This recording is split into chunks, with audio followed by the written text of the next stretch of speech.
Good morning students. हाँ जी, अपना topic क्या चल रहा था? अपना टॉपिक जो चल रहा था मेरे भाई, वो चल रहा था अपना सॉल्यूशन सर। ठीक है, तो सॉल्यूशन में अपन ने बहुत सारी बातें कर ली थी। अपने राउल्ट्स लॉ के बारे में बात करी थी। राउल्ट्स लॉ में भी दो चीज़ की बात करी, एक तो आइडियल सॉल्यूशन की बात करी, एक तूने नॉन आइडियल सॉल्यूशन की बात करी। ठीक है, आइडियल सॉल्यूशन के लिए अपन ने एक ग्राफ बनाया था, वो किसके बीच में? आंशिक दाब और मोलबिन के बीच में। ठीक है, उसके बाद में अपन ने नॉन आइडियल सॉल्यूशन की बात करी। तो नॉन आइडियल सॉल्यूशन में दो तरह के सॉल्यूशन की बात करी। जो पहला तेरा सॉल्यूशन था, वो सॉल्यूशन था तेरा नॉन आइडियल में भी। कौन सा था तेरा? गुरुजी सिंपल सी बातें करी थी मैंने। एक तो अनादर्श विलयन के लिए मैंने जो बात करी थी, वो विलयन था जो राउल्ट के नियम में धनात्मक विचलन दिखाए। एक था जो राउल्ट के नियम में ऋणात्मक विचलन दिखाए। एक तो पॉजिटिव डेविएशन, एक नेगेटिव डेविएशन। पॉजिटिव डेविएशन में जो बातें करी थी अपन ने, वो बातें करी थी, सिंपल सी बात होती है, greater than zero, delta H is mixing greater than zero, delta V mixing greater than zero, P S is greater than P A plus P B. इसी प्रकार मैंने पी ए और पी बी के भी greater than P ए naught x है। ठीक है, इसी तरह ऋणात्मक विचलन के लिए अपन लेस देन जीरो कर देंगे। ठीक है, delta H mixing less than zero, delta V mixing less than zero. ठीक है, ये सारी बातें करी थी अपन ने ऋणात्मक और धनात्मक विचलन में, जो कि किसका था? आदर्श। इसके आपको एग्जाम्पल पढ़ने हैं। ठीक है, यहाँ तक अपन ने जो बातें करनी थी वो कर ली थी। अब देखो मेरे भाई, आज जो बातें करेंगे वो अपन बात करेंगे, छोटा सा टॉपिक लेंगे। एक है तेरा एक्टिविटी और एक्टिविटी कोफिशिएंट। हिंदी में बोलते हैं उसको सक्रियता और सक्रियता गुणांक। हेडिंग लगाओ सभी बच्चे, क्या लगाओगे? सक्रियता और सक्रियता गुणांक। सक्रियता और सक्रियता गुणांक। ठीक है, एक्टिविटी और एक्टिविटी कोफिशिएंट। पहली बात आती है गुरुजी सक्रियता और सक्रियता गुणांक क्या होती हैं। ठीक है, ये कब आया, इसकी जरूरत क्यों पड़ी सक्रियता और सक्रियता गुणांक की, या इसको अपन गुरुजी पढ़ते हैं तो क्यों पढ़ते हैं? ठीक है, इसी को समझने के लिए अपन को सबसे पहले ओरिनियस इक्वेशन देखनी है। क्यों? क्योंकि दो तरह के तेरे विद्युत अपघट्य होते हैं। एक तो तेरा प्रबल विद्युत अपघट्य होता है, एक तेरा दुर्बल विद्युत अपघट्य होता है। ठीक है, जो तू कक्षा 12 में भी पढ़ा है, जो तू बीएससी सेकेंड ईयर में भी पढ़ के आया। ठीक है, एक तो होती है तेरी प्रबल विद्युत अपघट्य, एक तेरा क्या होता था? दुर्बल विद्युत अपघट्य। और तू दो तरह के विद्युत अपघट्य था, एक तो तेरा प्रबल, ठीक है, प्रबल विद्युत अपघट्य, एक जो बात करता था वो तू बात करता था किसकी? दुर्बल विद्युत अपघट्य। ठीक है,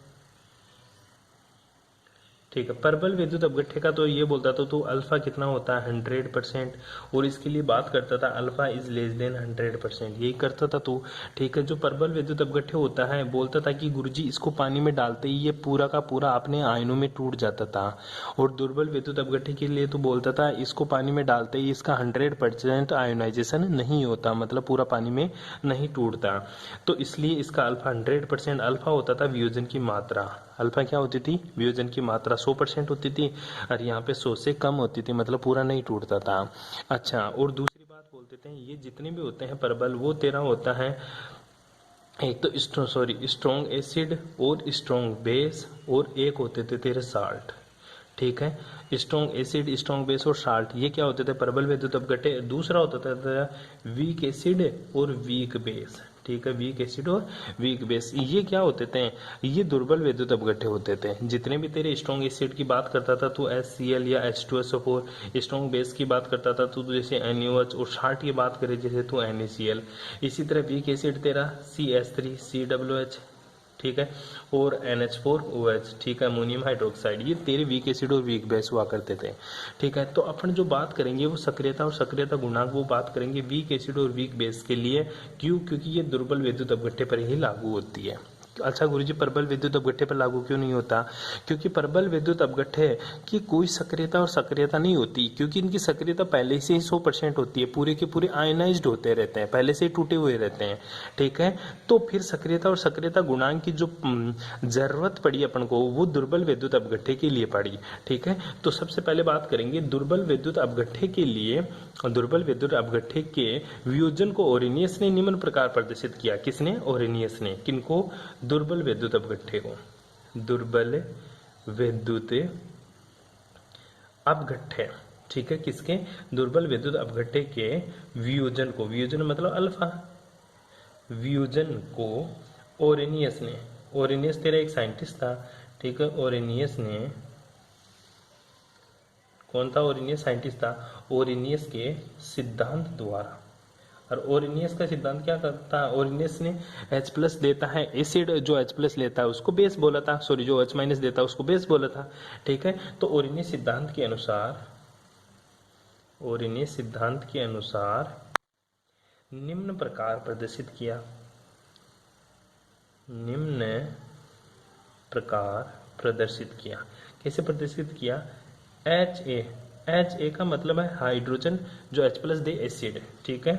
ये किस में टूटता है गुरुजी, H plus plus A minus, ठीक है, H plus plus plus A minus, इसके रूप में प्रदर्शित करता है, ठीक है। तो ओस्टवाल्ड तनुता नियम के अनुसार, किसके अनुसार, ओस्टवाल्ड, ठीक है, ओस्टवाल्ड तनुता नियम के अनुसार, नियम के अनुसार, ओस्टवाल्ड तनुता का नियम तूने पढ़ा है, नियम के अनुसार कहाँ पढ़ा था, बीएससी सेकेंड ईयर में, ठीक है। क्या होता था, के क्या हो जाता था, वियोजन की मात्रा, के क्या होती थी तेरी, वियोजन की मात्रा, ठीक है, जो कि क्या होता है कांस्टेंट, इसका मान किसके बराबर होगा गुरुजी, H plus A minus divided by concentration of HA, ठीक है।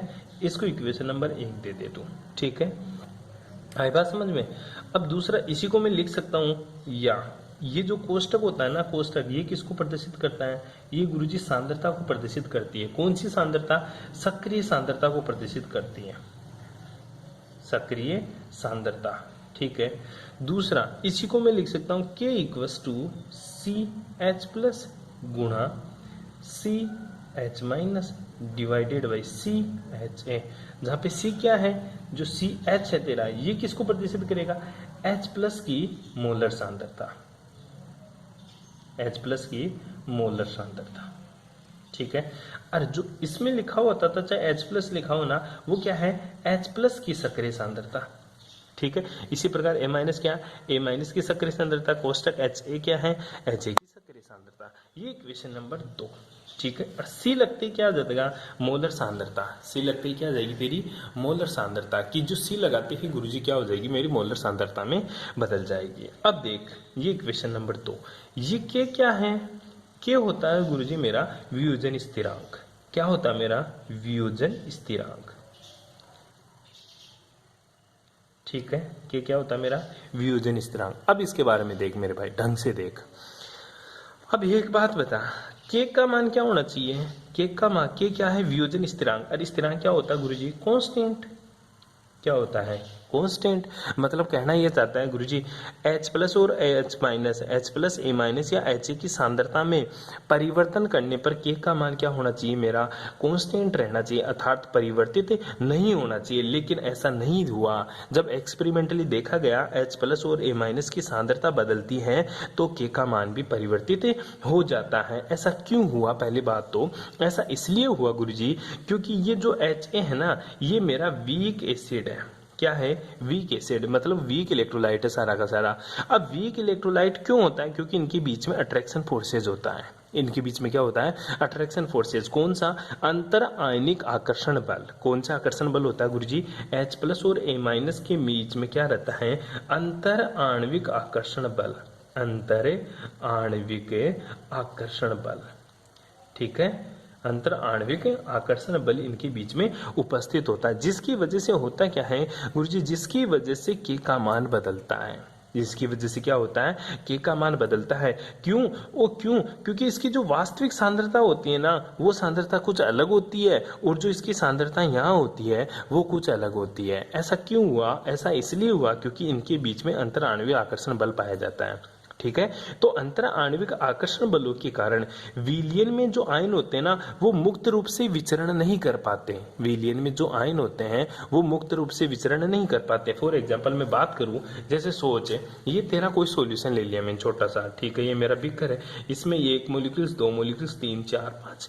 अब इनके बीच में क्या होता है, इंटर अट्रैक्शन फोर्सेज होता है, इंटर आयनिक अट्रैक्शन फोर्सेज। इन इंटर आयनिक अट्रैक्शन फोर्सेज की वजह से हुआ क्या, ये दोनों आयन मुक्त रूप से विचरण नहीं कर पाते, ठीक है, तथा इनकी सांद्रता वास्तविक सांद्रता से कम प्रेक्षित होती है। तो इनकी सांद्रता क्या होती है, वास्तविक सांद्रता से कम प्रेक्षित होती है। अतः इन आयनों की प्रभावी सांद्रता को प्रदर्शित करने के लिए इन आयनों की प्रभावी सांद्रता क्या मतलब, गुरुजी इस अट्रैक्शन फोर्सेस को हटा दे, उसके बाद में जो सांद्रता होगी ना, उसी सांद्रता को प्रदर्शित करने के लिए एक नया प्रेक्षित मान किया, जिसका नाम क्या हुआ अपना सक्रियता, जिसका मान क्या है अपना सक्रियता, जिसका नाम क्या है सक्रियता। नया पद प्रदर्शित किया जिसका नाम होता है तेरा सक्रियता, ठीक है। तो अब देख सक्रियता क्या होती है। सक्रियता की सिंपल सी डेफिनेशन बोलेंगे, किसी आयन की सक्रियता विलयन में उसकी वास्तविक सांद्रता से हमेशा कम होती है।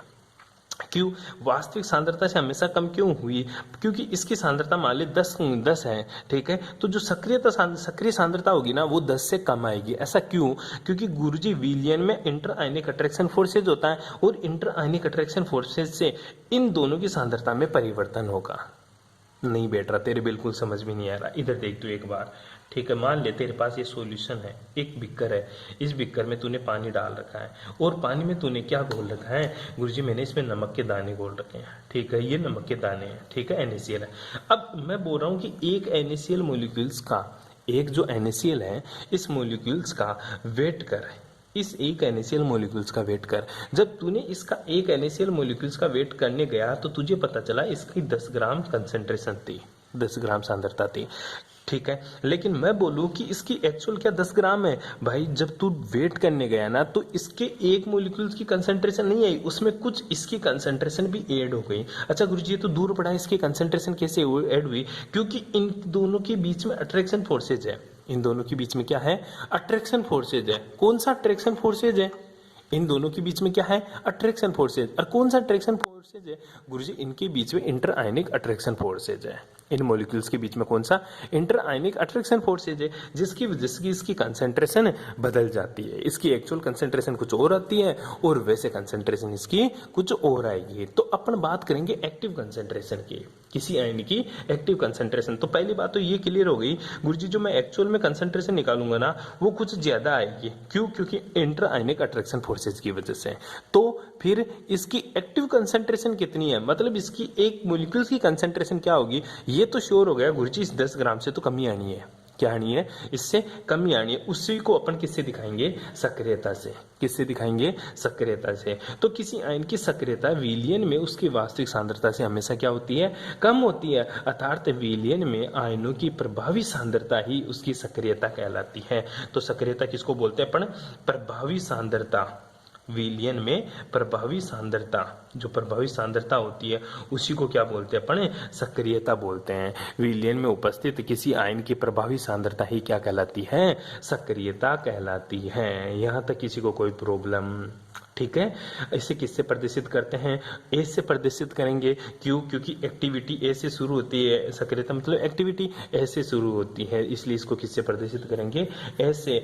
अब नया व्यंजक देते हैं अपन के का, क्या जाएगा यहाँ पे, तो सांद्रता की टर्म ली, सांद्रता की टर्म लेते हैं तो थोड़ा सा वेरिएशन आया, मतलब सर गलत रिजल्ट आया। तो अब एक्टिविटी की टर्म में लेंगे तो के बराबर क्या हो जाएगा, activity of H plus, activity of H plus गुणा activity of A minus, activity of H plus गुना activity of A minus divided by activity of HA। ये इसकी वास्तविक सांद्रता आएगी, इसकी प्रभावी सांद्रता आएगी, क्योंकि प्रभावी सांद्रता को अपन क्या बोलते हैं, सक्रियता बोलते हैं। यहाँ तक किसी को कोई दिक्कत है, ठीक है। जहाँ पे H प्लस क्या है गुरुजी, H प्लस क्या है, H प्लस की सक्रियता है, H प्लस की सक्रियता, एक्टिविटी ऑफ H प्लस है, ठीक है। इसी तरह A माइनस क्या है गुरुजी, ये है A माइनस की सक्रियता, ठीक है।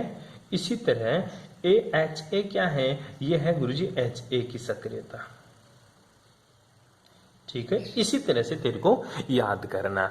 अब बात आती है गुरुजी एक को मैं प्रदर्शित करूं तो कैसे बदलूंगा, ठीक है। एक को मैं बदलूं तो क्या होती है, अब रिलेशन देखेंगे, relation between activity and molar concentration, ठीक है। तो एक्टिविटी और मोलर कंसेंट्रेशन में सीधा सा रिलेशन होता है A=FC, A=FC, जहां पे A क्या है एक्टिविटी, C क्या है कंसेंट्रेशन सांद्रता, और F क्या होती है एक्टिविटी कोफिशिएंट। F क्या है तेरा एक्टिविटी कोफिशिएंट, हिंदी में क्या बोलेंगे इसको, सक्रियता गुणांक, क्या बोलेंगे इसको, सक्रियता गुणांक। ए क्या होते हैं, सक्रियता, ठीक है। और सी क्या होती है, सी होती है गुरुजी सांद्रता। सी क्या होती है मेरी, सांद्रता। यहां तक किसी को कोई प्रॉब्लम, अरे यहां तक किसी को कोई दिक्कत है, ठीक है। सिंपल सी बातें करिए अपन ने एक्टिविटी के बारे में। नेक्स्ट देखते हैं अपन, सर इसमें रिलेशन क्या होता है। के बराबर क्या आया था तेरे पास, सीधी सी बराबर है सर, के बराबर आया था मेरे पास एक्टिविटी ऑफ एच प्लस गुणा activity of A minus divided by activity of H A, ठीक है। और मैंने तेरे को बताया जो एक्टिविटी होती है वो किसके बराबर होती है, एफ डॉट सी, ठीक है। जहां पे ए क्या होती है सक्रियता, एफ क्या होती है सक्रियता गुणांक, सी क्या होती है मेरी सांद्रता। तो ए की जगह ये वैल्यू पुट कर दे तो के का मान क्या आ जाएगा, सिंपल सा मान आएगा guruji, F H plus dot C H plus गुणा एफ ए माइनस, ठीक है, डॉट सी ए माइनस, ठीक है, डिवाइडेड बाई ऐसे लिखेंगे F H A dot C H A. कोई दिक्कत यहाँ तक, इसको आगे बढ़ाता हूं तो के बराबर क्या आ जाएगा, सिंपल सी बात आ जाएगी guruji, F H plus dot F A minus divided by F H A. कोई दिक्कत यहाँ तक, डॉट है, ठीक है। अब यहाँ पे पुट करूंगा मैं, इनके बीच में तो मल्टीप्लिकेशन रहेगा, ठीक है, तो गुणा आगे देखिए डॉट का मतलब भी multiplication, C H plus dot C A minus divided by C H A. ये फॉर्मूला तुझे याद करना है, इक्वेशन नंबर 3, 4 जो भी तेरी है, ठीक है। और इस पूरी टर्म को किससे दिखा देंगे अपन, एफ से, क्यों, क्योंकि कांस्टेंट है। पूरी टर्म को किससे दिखा देंगे, एफ से, क्योंकि कांस्टेंट है, K equals to F dot C H plus dot C A minus divided by C H A. C क्या है, वो तेरी सांद्रता, मोलर सांद्रता, याद कर। और एफ का मान क्या हो सकता है, एफ का मान अधिकतम 1 हो सकता है और या 1 से कम हो सकता है।